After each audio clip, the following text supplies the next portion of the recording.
we are going to dig in on one of our tools. It's called the Customer Journey Assessment. And this tool is a great way to get a snapshot of how well you're doing at your customer journey driven marketing. So if you are interested in doing customer journey marketing, full path to purchase marketing, if you're trying to wonder why you're not getting enough traction, not getting enough conversions, advocacy, this is going to show you everything that you need to know. And so before we get into the assessment, I think it's really important for us to take a look at the actual customer journey itself, right?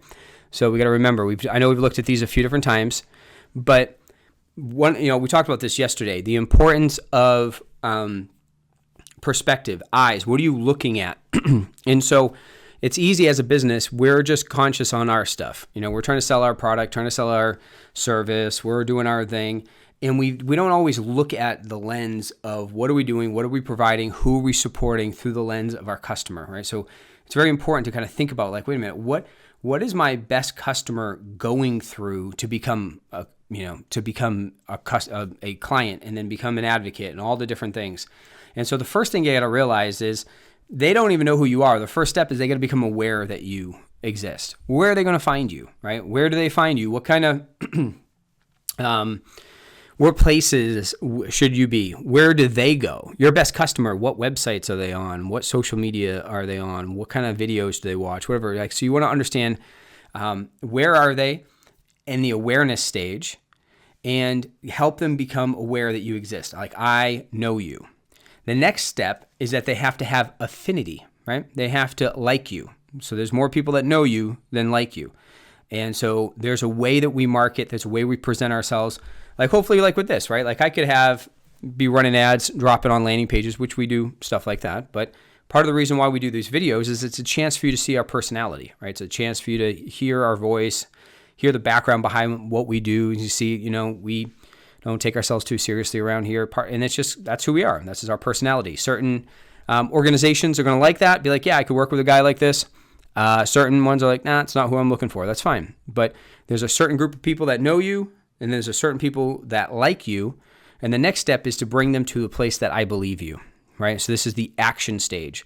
So if you think about that, whenever you're closing a client for the first time, what they're actually saying is, I believe you to the point that I'm willing to pay you in exchange for your product and service, right? So they had to be aware that you existed.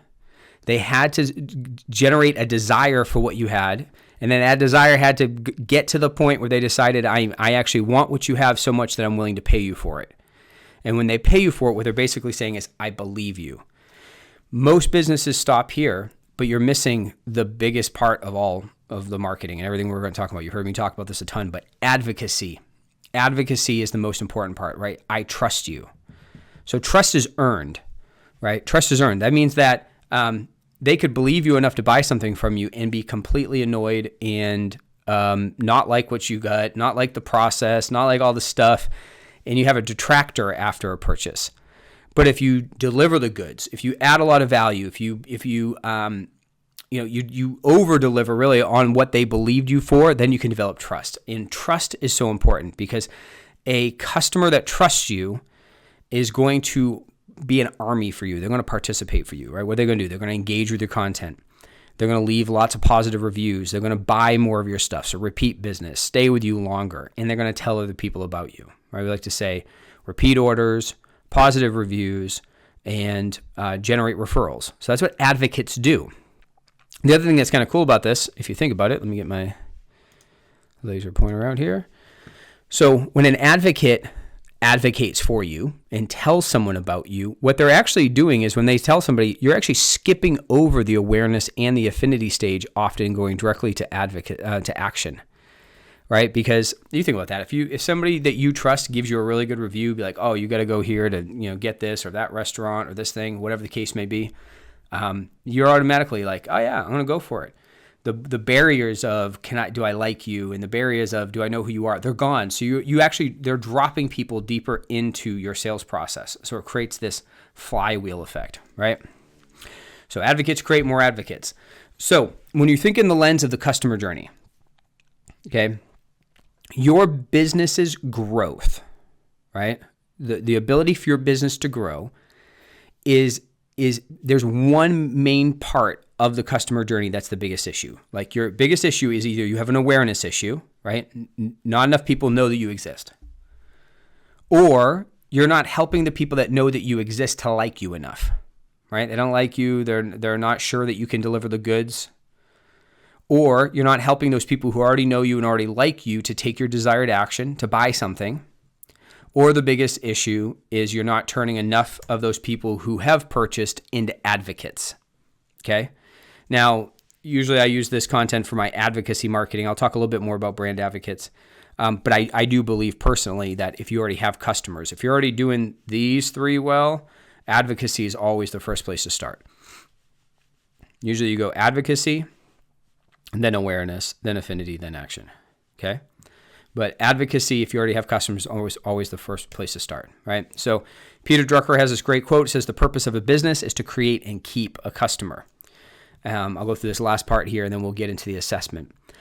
I believe the goal of all marketing, I would say all business, should be to develop and reproduce brand advocates. Brand advocates, they buy based on value, not price. How awesome is that? Usually your best customers, the customers that get the most value, that you like the most, that even pay you the most amount of money, are the easiest to work with. And the customers that like spend the least amount of money with you tend to be the hardest to work with. Why? Because they're buying based on your price, not the value, not the advocacy, right? Brand advocates also stay your customer. So retention, retention. They identify with your brand, which is really important, right? You guys know that like you're either, if you're an Apple person, like you're an Apple person. You maybe buy a certain brand of sneaker all the time. Like there's an identification, like that's like my go-to brand. Well, you get to be the go-to brand for whatever you provide to your best customers. Brand advocates also tell your story, which means you need to have a story. So you already have a story. The question is, have you packaged it up?